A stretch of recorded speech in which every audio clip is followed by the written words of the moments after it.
انداز جو ہے بڑا ایک چیلنجنگ سا انداز ہے، اور اس کا بھی جو پس منظر ہے پہلے آپ اس کو سمجھ لیجئے۔ نفسیاتی طور پر انسان کو اپنی خطا کا احساس ہو گیا، یہ بھی احساس ہو گیا جو میرا فرض تھا میں ادا نہیں کر رہا ہوں، مجھے ادا کرنا چاہیے، لیکن اب شیطان اگلا حربہ آزماتا ہے۔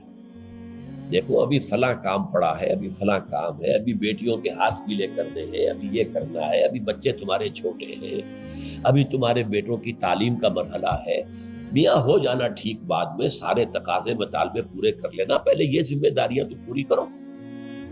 یہ حقوق العباد ہے بھائی، حقوق اللہ سے بڑھ کر ہے، یہ حقوق العباد ہے، اس کے لیے لگے رہو، پوری اپنی توانائیاں قوتیں صرف کرو، مال بناؤ، پیسہ کماؤ، تاکہ یہ ساری ذمہ داریاں ادا ہوتے رہنا۔ بعد میں ٹھیک ہے ذرا فراغت حاصل ہو جائے، پھر تم سب اپنے آپ کو، اپنی پوری توانائیوں کو، اپنے پورے وقت کو اللہ کے لیے لگا دینا۔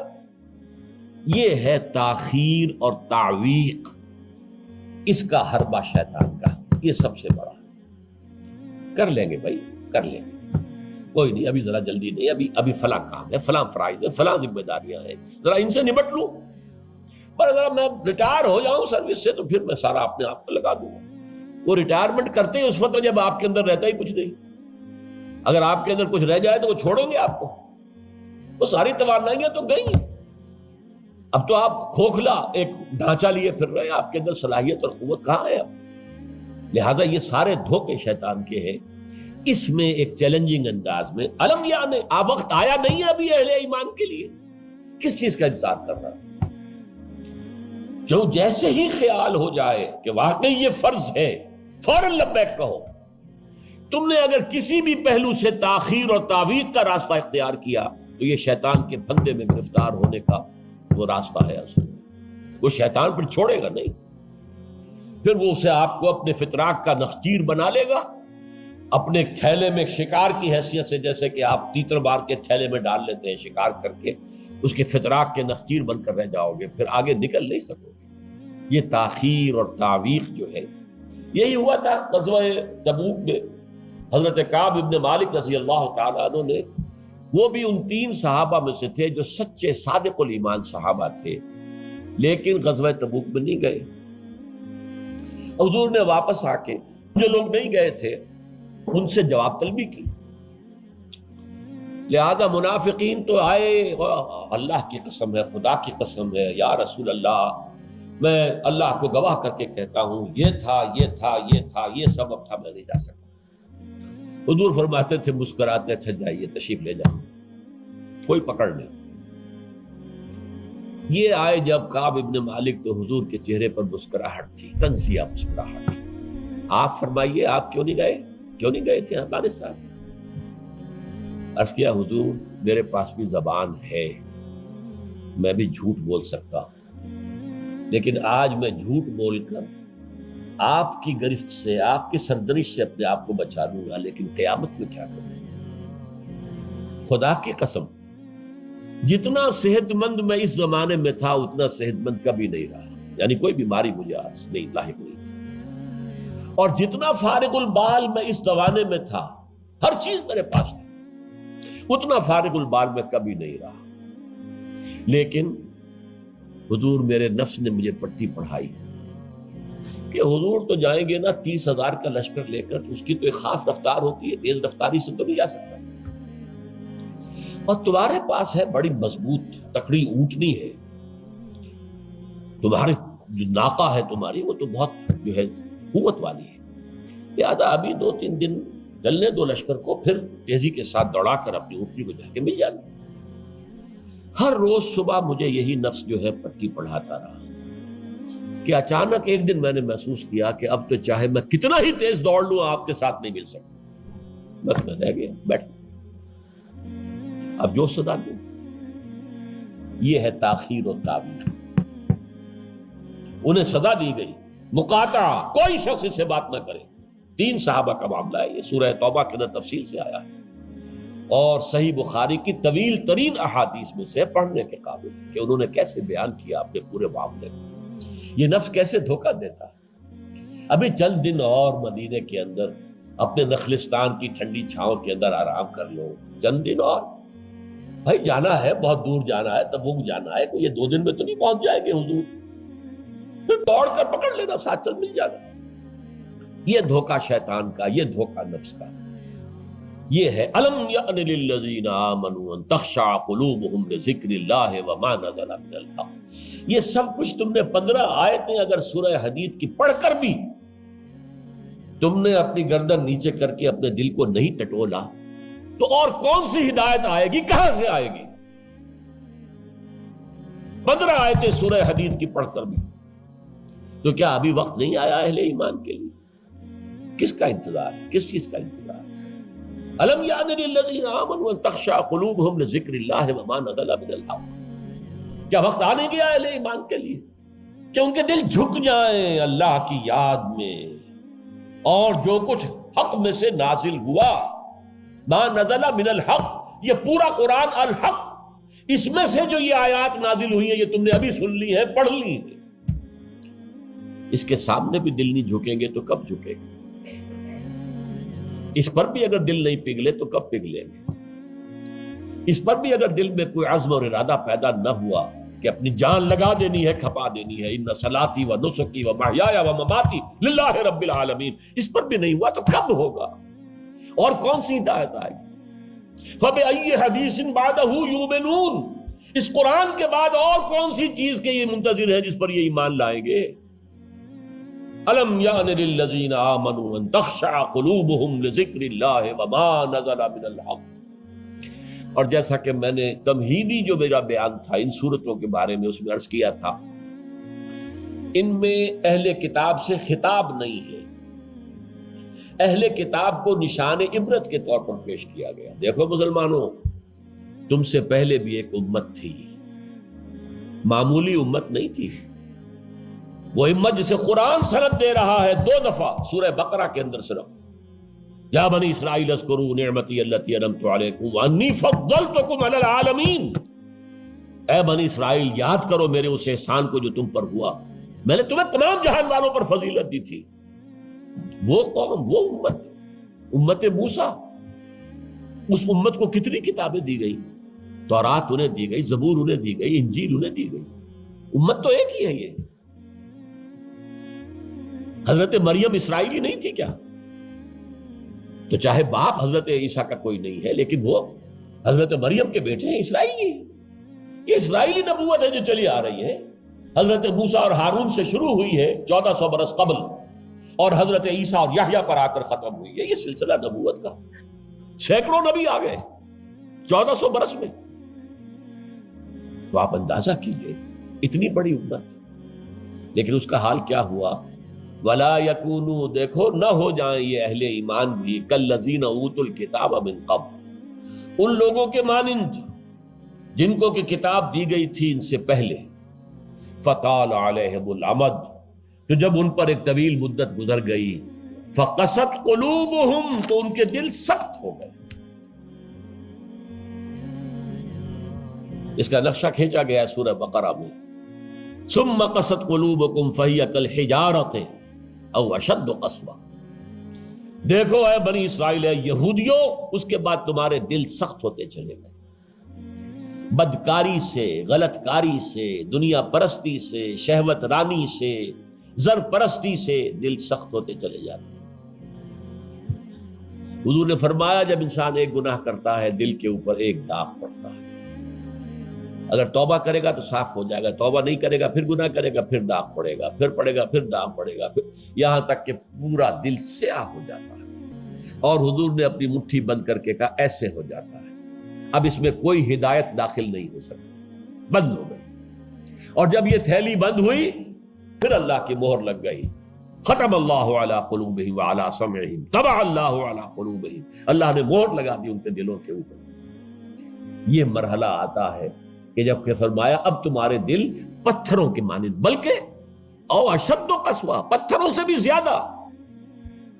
فإن من الحجارة لما يتفجر منه الانہار، پتھر تو ایسے بھی ہوتے ہیں جن میں سے چشمے پھوٹ بہتے ہیں.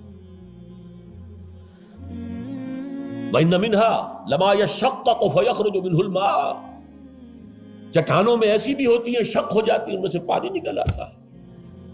وَإِنَّ مِنْهَا لَمَا يَهْبِطُ مِنْ خَشْيَةِ اللَّهِ، چٹانیں ایسی بھی ہوتی ہیں اللہ کے خوف سے گر پڑتی ہیں۔ وَمَا اللَّهُ بِغَافِلٍ عَمَّا تَعْمَلُونَ، تمہارے دل ان سے بھی سخت ہو چکے ہیں اور اللہ بے خبر نہیں ہے اس سے کہ جو تم کر رہے ہیں۔ آج اس امت پر بھی تو 1400 برس گزر گئے، کتنا عرصہ گزرا ہے، اور آج وہی خواہشات ہیں۔ ہم تو امت محمد میں ہیں صلی اللہ علیہ وسلم، وہ تو شافع محشر ہے، وہ تو ہر امتی کو بخشوا لیں گے، تب جا کر راضی ہوں گے، اللہ راضی کرے گا انہیں، وہ راضی اسی وقت ہوں گے جب ہر امتی کو بخشوا لیں گے۔ سیاں بے کوتوال، اب ڈر کاہے کا؟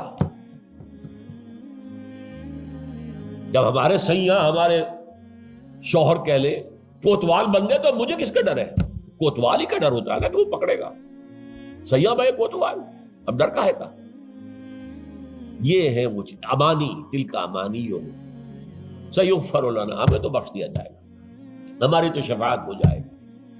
بھائی کچھ بھی ہے، ہم کلمہ گو تو ہیں، کچھ بھی ہیں، محمد کے نام لیوا تو ہیں صلی اللہ علیہ وسلم، لیکن یہ قرآن مجید میں یہی ان کا قول نقل کیا گیا تھا۔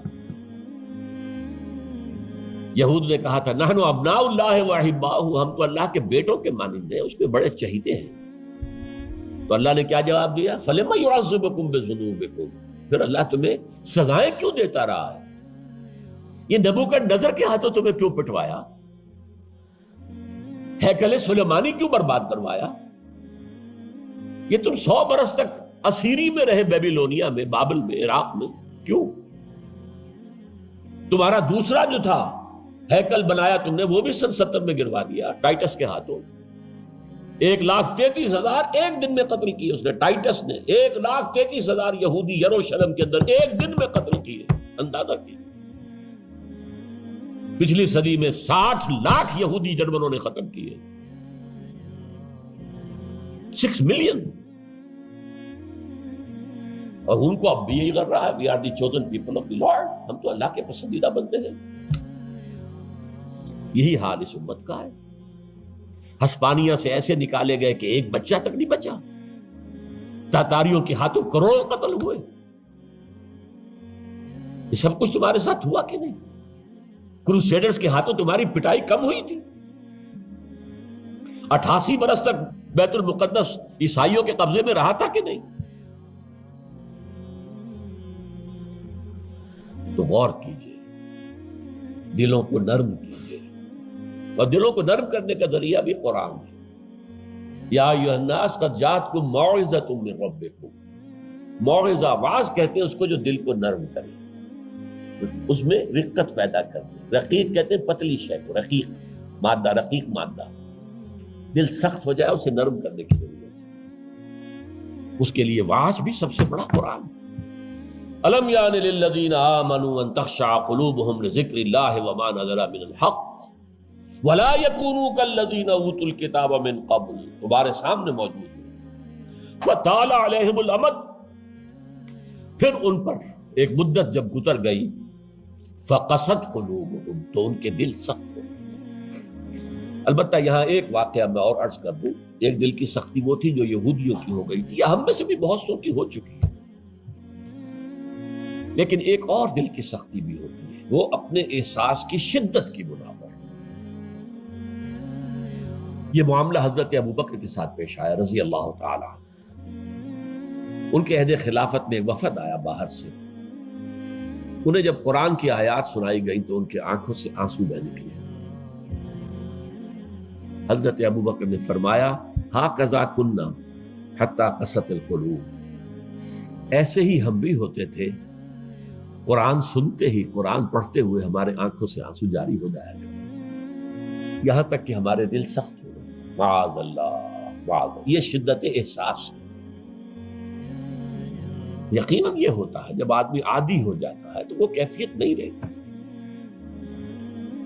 میں نے اللہ کے فضل و کرم سے 6 حج کیے، لیکن جو کیفیت پہلے حج کی تھی وہ پھر کبھی نصیب نہیں ہوئی۔ ویسے بھی یہ تھا کہ اس وقت تک ابھی اتنا ہجوم نہیں تھا، سن 62، اب آج سمجھیے 42 برس گزر چکے ہیں، تو اس وقت کا اور تھا معاملہ۔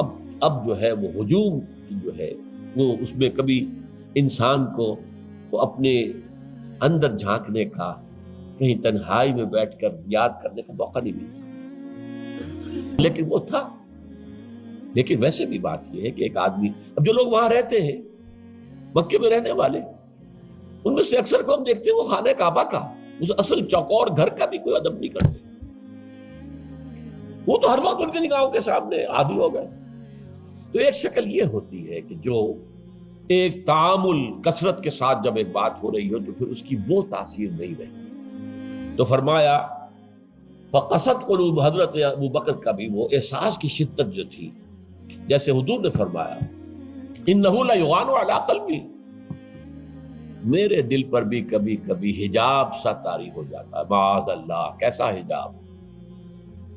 اب اس حجاب کے لفظ سے دھوکہ نہ کھا جائیے کہیں، ایک حجاب میرا اور آپ کا ہے، ایک حجاب محمد رسول اللہ صلی اللہ علیہ وسلم، کہ وہ جو اللہ کی طرف توجہ کی انٹینسٹی ہے، انٹینسٹی اس میں تھوڑی سی کمی بھی ہو گئی تو اسے آپ حجاب سے تعبیر کریں۔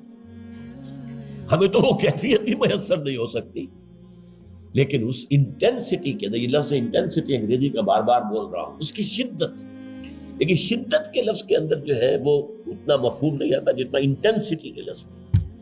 وہ انٹینسٹی جو ہے اس میں ذرا سی کمی ہوئی حضور پریشان ہو گئے۔ وَإِنَّهُ لَيُغَانُ عَلَىٰ قَلْبِي وَإِنِّي لَأَسْتَغْفِرُ اللَّهَ 70 مَرَّةً فِي كُلِّ يَوْمٍ، اور ہر روز میں 70 مرتبہ استغفار کرتا ہوں اللہ کے جناب۔ تو کیا آپ گناہ کرتے تھے؟ معاذ اللہ۔ یہ ذرا سی اس توجہ کی شدت میں، انٹینسٹی میں ذرا سی کمی ہوئی، اسے بھی آپ حجاب سے تعبیر کریں۔ تو یہی ہے مفہوم حضرت ابو بکر کے اس قول کا۔ لیکن ایک ہے قساوت قلبی، معصیت کی وجہ سے، دنیا پرستی کی وجہ سے، نفس پرستی کی وجہ سے، زر پرستی کی وجہ سے، شہرت پرستی کی وجہ سے، اقتدار پرستی کی وجہ سے، یہ پرستشیں جو ہے، یہ جو دل کو سخت کرتی ہیں تو وہ پتھر اور چٹان سے زیادہ سخت ہو جاتا ہے۔ ثم قست قلوبکم فہی کالحجارۃ او اشد قسوۃ وان من الحجارۃ لما يتفجر منه الانہار وان منها لما يشقق فيخرج منه الماء وان منها لما يهبط من خشیۃ اللہ وما اللہ غافل عما تعملون وکثیر منهم فاسقون۔ اب ان میں سے اکثریت جو ہے وہ فاسقوں اور فاجروں پر مشتمل ہے۔ کیا یہی کیفیت آج کی مسلمان امت کی نہیں ہے؟ کیا عظیم اکثریت فساق و فجار پر مشتمل نہیں؟ کیا عظیم اکثریت حرام خور نہیں ہے؟ کیا عظیم اکثریت جھوٹی نہیں ہے؟ نفاق کی تینوں علامتیں، اذا حدث کذب واذا وعد اخلف واذا اؤتمن خان۔ حضور نے فرمایا منافق کی 3 نشانیاں ہیں، جب بولے جھوٹ بولے، وعدہ کرے خلاف ورزی کرے، امین بنایا جائے، امانت رکھوائی جائے، خیانت کرے۔ یہ الفاظ ہیں بخاری شریف کے بھی اور مسلم شریف کے بھی، اور مسلم شریف میں اضافی الفاظ ہیں وَلَوْ صَامَ وَصَلَّى وَزَعَمَ أَنَّهُ مُسْلِمٌ۔ خواہ ایسا شخص روزہ رکھتا ہو، نماز پڑھتا ہو، اپنے آپ کو مسلمان سمجھتا ہو لیکن منافق ہے۔ یہی جو میں نے شروع میں آج بات کہی تھی، ایک نفاق ہے شعوری، ایک غیر شعوری۔ وہ منافق سمجھتے تھے ہم عقل مند ہیں، یہ بے وقوف ہے۔ وَإِذَا قِيلَ لَهُمْ آمِنُوا كَمَا آمَنَ النَّاسُ قَالُوا أَنُؤْمِنُ كَمَا آمَنَ السُّفَهَاءُ۔ جب ان سے کہا جاتا بھلے لوگوں، جیسے اور لوگ ایمان لائے ویسے ایمان لاؤ، جیسے وہ اللہ کی پکار پر لبیک کہنے کو ہر وقت تیار رہتے ہیں، کہتے ہیں ہم ان بے وقوفوں کی طرح ایمان لائیں۔ یہ تو پاگل ہیں، بے وقوف ہیں، فینیٹکس ہیں، فنڈامنٹلسٹ ہیں، ایکسٹریمسٹ ہیں۔ ہم تو ماڈریٹ اور بڑا روشن خیال اسلام جو ہے اس کے قائل ہیں۔ جب ان سے کہتا تھا فساد مت مچاؤ، کہتے تھے ہم تو مسلح ہیں بھائی، ہم تو چاہتے ہیں صلح۔ یہ محمد ہے صلی اللہ علیہ وسلم جنہوں نے اب یہ جنگ کا بازار گرم کر دیا، کیا ضرورت تھی؟ مکے میں 13 برس تبلیغ کرتے رہے، کوئی ہاتھ نہیں اٹھایا، یہی پروسیس جاری رہتا۔ خامخواہ یہ جنگ کا سلسلہ شروع کر دیا، کیا فائدہ؟ یہ بھی کہا جا سکتا ہے جس دشمن کو گڑ دے کر مارا جا سکتا ہے اسے زہر کائے کو دینا ہے؟ بھائی تمہاری تعلیم اتنی اعلیٰ ہے، اتنی عمدہ ہے، فطرت کے مطابق ہے، پھیلاؤ۔ لیکن محمد کی سنت کچھ اور ہے، اسوہ محمدی کچھ اور ہے صلی اللہ علیہ وسلم۔ اس کے لیے منہج انقلاب نبوی میری کتاب کا مطالعہ کیا، تب پتہ چلے گا انقلاب کسے کہتے ہیں، اور یہ رسول انقلاب تھے صلی اللہ علیہ وسلم۔ بہرحال کثیر منہم فاسقون، جو بات کہی گئی ان اہل کتاب کے لیے اس وقت، آج وہ ہم پر راست آ رہی ہے۔ اللہ تعالی ہمیں اس سے نکلنے، توبہ کرنے، اللہ کی جناب میں سر جھکانے، اللہ کی کتاب کے سامنے سر جھکانے کی اللہ تعالی ہمیں توفیق عطا فرمائے۔ اشہد ان محمد